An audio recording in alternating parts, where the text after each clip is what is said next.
Então vamos a ele. Notícias da soja com Vlamir Brandalize. Notícias da soja com Vlamir Brandalize. Apoio Copavel, um show de cooperativa. Dom Vlamir Brandalize, muito boa tarde. Curitiba chamando. Boa tarde, João Batista. Semana começando, mas feriadão americano, né, Joãozinho? Tudo Feriado, bolsa parada, mas lá fora o tempo está batendo água, lá em Chicago. Essa é a questão que a gente tem que alertar. Hoje não tem bolsa, não tem relatórios do USDA de lavoura, nada. Sai tudo amanhã, né, que é amanhã que volta ao normal. Mas o clima por lá essa semana é de muita chuva, João. Isso pode ser um fator positivo para o produtor. Fica de alerta aí que podemos aí ter cavalinho encilhado lá em Chicago, porque se confirmar chuvas que estão previstas para esses próximos 3 dias, vai ter encharcamento, inundação, complicação por lá, né, João? A semana passada já teve inundações ali em Minnesota e em alguns outros lugares muito encharcado. O solo está com excesso de umidade e qualquer chuva a mais agora pode prejudicar a safra americana, João. Isso nesse momento aí que avança o plantio já para a reta final, né? Não falta muito para plantar, mas não é nada bom essa chuvarada, essa umidade excessiva agora, João. Não pode dar uma levantadinha nos preços em Chicago? É isso que você quer dizer? Exatamente, existe essa possibilidade devido ao clima, né? Porque a safra aqui do Brasil já está definida, já está fechada, não importa mais. Safra da Argentina sofreu a semana passada com inundações, agora o mercado espera aí para ver se tem impacto com relação à produção. E além de tudo, tem outros problemas no mundo climático, né, João? Tá com problema lá na Austrália, inundações de lavoura de trigo, milhares de cabeças de gado morrendo afogado, frio extremo no leste europeu, e agora essa chuva ali em quase praticamente todo o cinturão americano vai ter chuvas agora a partir de amanhã até a quinta-feira em grandes volumes. Isso prejudica muito a oferta, né, João? Isso é benéfico para o mercado brasileiro e para Chicago, pode trazer apelo positivo, né? Então, mas João, antes de falar mais, sim. O pessoal me perguntou aqui, o João Batista estava lá na Guerra Civil, lá dos Estados Unidos, porque é um cara tão antigo e conhece tanto da história do mundo? Mas a gente acompanha, como você, né? Você é meu mestre.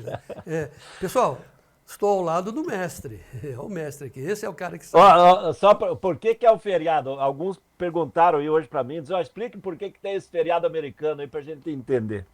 Então, o feriado americano, ele começou aí já logo depois da Guerra Civil, que daí o governo americano estava criando um dia de homenagem aos soldados mortos, né? Que foi a Guerra Civil Americana, entre o Norte e o Sul. Essa guerra se deu lá, começou em 1861 e terminou em 1865. Coincidentemente, ela terminou no dia 26 de maio, que é hoje. Mas a data que eles comemoram, ela não é efetivamente dia 26. Ela ficou estabelecida que vai ser a última segunda-feira de maio. Então é uma homenagem a todos os soldados mortos, agora a todos, de todas as guerras, a todos os militares, não mais só da Guerra Civil, em que é um dos grandes feriados americanos, e o americano ele homenageia, né? Porque os americanos eles participaram de guerras em tudo que é lugar, e o soldado sempre é bem visto nos Estados Unidos, né, João? Eles são patriotas. Agora, fechado o parênteses desse spoiler, né, Vlamir Brandalize e também a cultura, vamos voltar ao mercado americano. Então, assim, nós temos 2 mercados. Nós temos o mercado climático mundial, com todas as confusões que você acabou de relatar, e temos as chuvas acontecendo agora no final do plantio americano, que podem dar uma elevada nos preços lá das cotações. O que significa isso para o produtor? Porque depois nós temos os problemas brasileiros. Quem puder, espera dar uma subida, qual é a recomendação?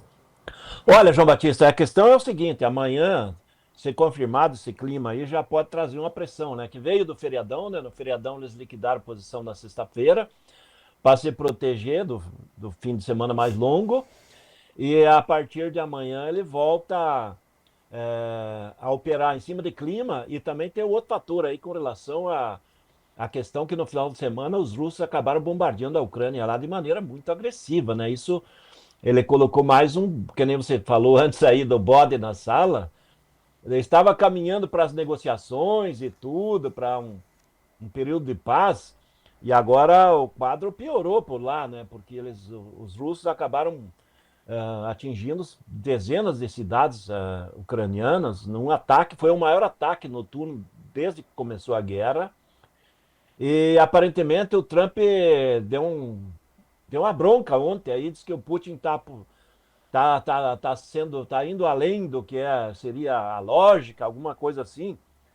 Só que temos que lembrar que a Rússia é o país que tem o maior volume de armamento nuclear, né? E um maluco daquele lá pode apertar o dedinho, né, João? Então, isso o mercado financeiro amanhã pode olhar essa situação, porque não é só a questão da guerra, né? Que a Rússia é muito importante no mercado de petróleo do mundo, a Rússia é muito importante nos fertilizantes do mundo, e a Rússia é o maior exportador mundial de trigo, né? Então é um país importante, tanto no fornecimento de energia, de fertilizantes e de alimentos, e qualquer novo movimento negativo, porque os ucranianos ontem já pediram que venham novas sanções sobre a Rússia, fazer um barulho. Sanções eles estão tendo desde o começo, né? Mas isso pode mexer no mercado amanhã também, essa questão da guerra aí, que voltou a acender o pavio lá, né, João? Inclusive na área de petróleo, porque o Brasil é o maior comprador de petróleo russo, né? Então, assim, o Putin manda foguete com o dinheiro nosso, né? Isso que é terrível e é cruel. Nós temos que, realmente, tá certo o Trump, temos que dar uma parada nisso através do sufoco financeiro. Mas nós dependemos do diesel, né? Nós não temos de onde comprar diesel, João. Esse é o gargalo, né? O setor agrícola brasileiro precisa do diesel. O Brasil é um grande importador de diesel e a gente não tem de onde comprar esse diesel se não for comprar lá na Rússia. E se for comprar de outro, seria bem mais caro para comprar, né? Eu saio do meu Mato Dentro, 70 quilômetros, passo em frente à Replan, e falo assim, participei dessa inauguração quando eu tinha cabelos pretos, né? Não teve mais refinaria até hoje, né? Que coisa incrível, governo do amor, né? Muito amor para dar para o Putin. Viu, ô Brandalize, mas assim, é interessante você fazer essa contextualização, porque tal qual previsão meteorológica é uma previsão, né? Então se faz previsão. Os analistas, você inclusive, baseado em dados, né, tinha uma previsão antes. Agora os números e os dados vão mudando conforme os fatos. Por exemplo, eu lembro o último relatório do SDA dizendo assim, vão faltar 29 milhões de toneladas de soja entre a oferta e demanda. Tinha um buraco, um déficit. Esse déficit continua, na sua concepção, diminuiu, aumentou? Claro que vai aumentar o buraco, né? Como é que você vê isso, Branda? Não, João, esse aí é o milho, né? Tem um déficit de 30 milhões de toneladas de milho. A soja não falta soja, a soja está equilibrada. A grande questão é que agora a nova safra americana está plantando menos, vai plantar uma área menor. E é possível que o novo ano agrícola nós vamos estar um mercado mais ajustado. Então, isso que para a soja é isso. A boa notícia para o produtor, João, é que nós estamos aí com suporte no 10,40, né? Que você mostrou as cotações ali aqueles 4 meses, no setembro. E se vier realmente esse clima com excesso de chuva, esse 10,40, que é o suporte, é o mês mais barato que tem em Chicago para soja, que é o início da colheita americana, ele pode saltar para uma base de 10,5.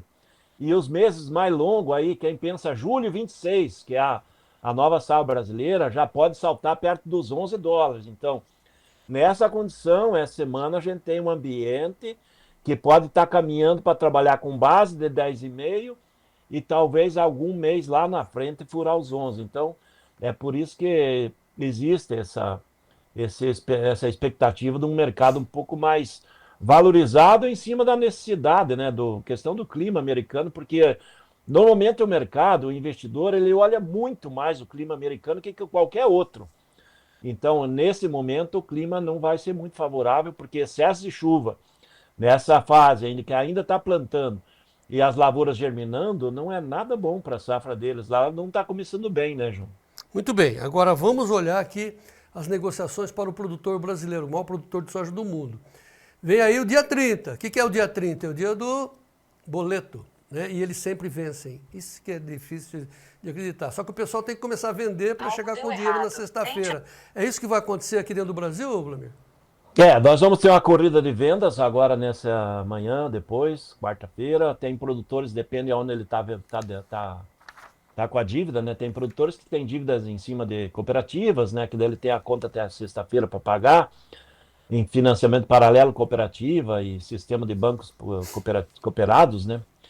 E aí ele pode pagar, fazer o fechamento até na hora lá que quita a dívida, né? Então, nós vamos ver uma pressão de venda sim. E eu acredito que talvez o produtor consiga até um pouquinho melhor do que estava na semana passada, porque as cotações de balcão, elas melhoraram na semana passada, elas começaram essa semana com níveis iguais à sexta-feira, mas estão melhores do que estavam no começo do mês. Então está fechando o mês de maio até melhor do que estava no começo do mês. Então, o produtor tem quanto para pagar, vai ter que vender uma parte, isso é normal acontecer nesse período.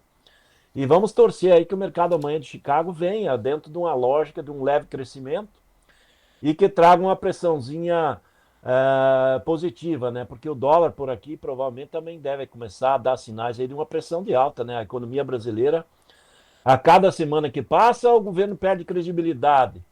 E a cada semana que passa, é que nem você falou ali, eles colocam o bode na sala e depois tem que tirar o bode e lavar a sala. Então, o dólar pode ficar nervoso e ajudar o produtor aí nesses próximos 3, 4 dias. E o dólar é o sabão em pó. Ô, Vlamir, agora, hoje, mesmo sem USDA, está tendo negócio, principalmente nos portos? Olha, mercado de Porto e as trade tudo parado, João, justamente pelo que eu falei, né? Eu conversei com alguns aí, eles estão apontando que eles temem aí a questão do clima, né? E o clima pode mexer Chicago, e eles não querem se posicionar aí, principalmente comprar dentro do valor da sexta-feira, porque daí eles acham, não, se eu for comprar no valor de sexta-feira e o mercado de Chicago subir 15, 20 pontos, e o dólar seguir como está hoje, 0,2, 0,3 de alta amanhã, ele teria que pagar R$ 1, R$ 1,50, R$ 2 melhor amanhã, e se ele faz um negócio hoje, o negociante que vendeu para ele acaba ficando brabo, né, João? Então, aí quase 0,5% de alta, então isso é sinal de que o mercado segue nervoso, né? Mesmo que esteja feriadão americano. Então, os grandes do mercado não estão apontando e eu, pela manhã, não vi ninguém falando em prêmio, nada, justamente pela essa condição de estarmos aí num dia que é com indicativo de clima não favorável por lá, né? Então, eles esperam que também tenha queda na qualidade das lavouras de trigo, que refletem tudo, né, João? Lembra a semana passada, no começo de semana, quando nós tivemos um alto de soja e milho, o reflexo veio do trigo, né, que puxou forte, e amanhã é possível que novamente esse trigo possa trazer uma pressão, porque vai piorando as lavouras americanas de trigo, e os Estados Unidos é o segundo exportador mundial, né? Então, tem a guerra lá na Ucrânia, com a Rússia fazendo mais um movimento, e tem o clima americano, ou seja, os dois maiores fornecedores do trigo do mundo, mostrando que podem ter menos trigo para ofertar nessa nova temporada. E o trigo sempre ajuda a soja e milho, né, João? Então tá, Gleidson, vamos antecipar então. Puxa pra gente o preço do trigo para o Vlamir complementar, depois a gente pula para o milho. Também não está, claro, sem movimentação, né? O julho 0 a 0, mas o que vale é para setembro $5 com 58 por enquanto. Amanhã a bolsa volta, como o Vlamir disse, pode ser que dê um pulo. Dezembro 5,81, março 6,01. Ok, Vlamir? Bateu? Exatamente, João. Pode olhar que o trigo novo brasileiro, que é aquele que nós vamos plantar, é o trigo que a gente tem que pensar em vender ele em 2026. Olha, Chicago, todo 2026 está todo ele acima de 6. E os meses lá no meio do ano que vem já está acima de 6,5. É sinal de que o trigo vai ser bem mais valorizado nessa nova temporada ao produtor de trigo do que foi nesse último ano e que foi no ano passado, né? Ele está numa fase de crescimento em função de que o trigo está com a produção menor que o consumo e provavelmente vai seguir assim, não só esse ano, como o ano que vem também, e isso dá fôlego para o produtor de trigo que tiver trigo, valorizar ele, né, João? Como a gente mostrou aquelas lavouras de trigo ali do Brasil Central, né? Ao entorno de Brasília, ali tá umas lavouras bem bonitas de trigo esse ano.